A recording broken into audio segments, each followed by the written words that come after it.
भगवान श्री कृष्ण कहते हैं दुर्योधन, भोजन दो ही अवस्था में किया जाता है। कहां कहां? या तो भोजन करने वाले को भूख लगी हो, या खिलाने वाले के मन में श्रद्धा हो। दोनों चीजें नहीं है, ना मुझे भूख लगी है ना तुम्हारे मन में श्रद्धा है। और एक बात और है, जब मैं वहां से आ रहा तो विदुर जी का निमंत्रण मुझे आ गया। विदुर जी भीड़ में नीचे खड़े हैं, कन्हैया के दर्शन कर रहे हैं। विदुर जी मन में सोच रहे मैंने कब निमंत्रण दे दिया।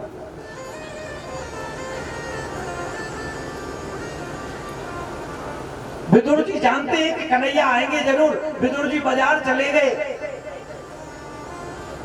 कन्हैया बोले जब मैं द्वारका से, दुर्योधन बोला आपको निमंत्रण कब दे दिया?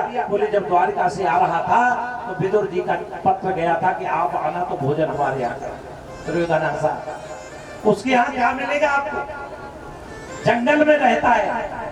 सोचिए, मंत्री का पद था, भारत देश के राजा का मंत्री था, लेकिन आज जब मंत्री पद से रिजाइन दिया, त्याग पत्र दिया, तो उसके घर में खाने के लिए चने नहीं थे।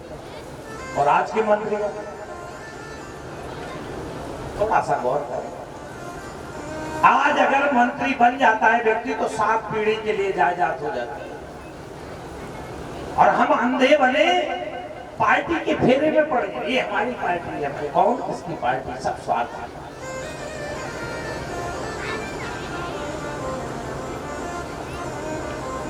मंत्री पद अगर देखना है तो विदुर जी से देखो, उनके पास कुछ था नहीं। ये बात सकता है कुछ लोगों को शायद बुरी लगे, लेकिन अगर लगे तो लगे। बोली वृंदावन बिहारी लाल की।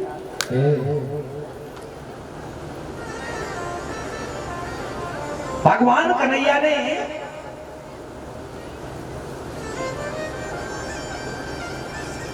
वहां से सीधे विदुर जी के यहाँ पहुंचे। आपने सुदामा की गरीबी देखी, लेकिन विदुर की गरीबी नहीं।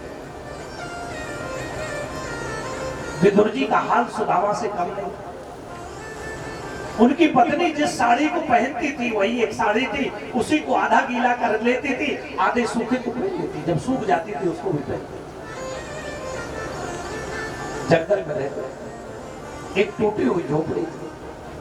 कन्हैया पहुंचे, काकी अंदर से गेट बंद थे, मैं आ गया। जीवन में जो भक्त का अपमान करता है भगवान उसका ऐसा सम्मान करता है कि सदियां याद रखता है।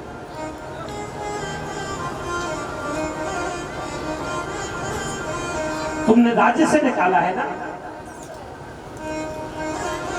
भगवान श्री कृष्ण सोच रहे तुमने राज्य से निकाल के उसका अपमान किया, मैं ऐसा सम्मान दूंगा, ऐसा सम्मान दूंगा कि जब तक ये पृथ्वी रहेगी तब तक विदुर जी का नाम रहेगा।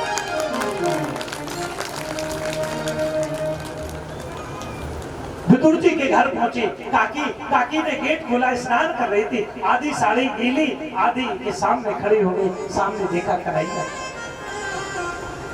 भाव विभोर हो गए।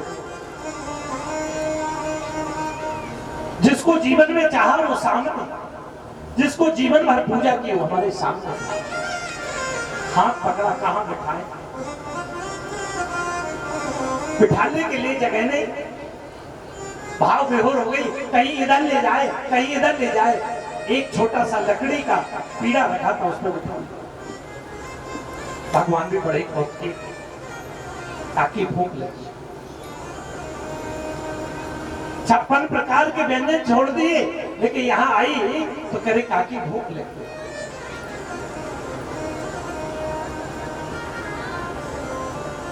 काकी दौड़ के गई, एक केले रखे थे जो टोकरी, आधे कच्चे केले, दौड़ के कुछ था नहीं, लेके आई, भाव में लेके आई और कन्हैया के सामने छील करके छिलके खिलाने लगी। भाव विभोर हो गई, बूढ़ा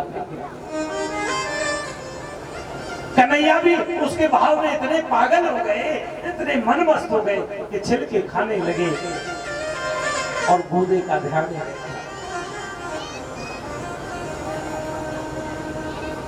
छिलके छिलके देती जा रही, बूढ़ा फेंकती जा रही है। भगवान भूल गई ये क्या खिला रही है, और विद्वानी भूल गए मैं क्या खिला रहा था। क्योंकि जब भक्त और भगवान का मिलन होता है तो पूरी तरह से व्यक्ति भूल जाता है विदुर जी आए माखन मिश्री देख करके नेत्रों में अश्रु आ गए, हाथ हिलाया, अरे पागल ये क्या कर रही, तू छिलके खिला रही है। कन्हैया से हाथ जोड़कर बोले, कन्हैया आप तो जानते हैं ये पागल है, लेकिन आपने छिलके क्यों खाए? बोले देखो ऐसा है, मैं व्यक्ति को खिलाना पिलाना नहीं देखता हूं, व्यक्ति का भाव देखता हूं।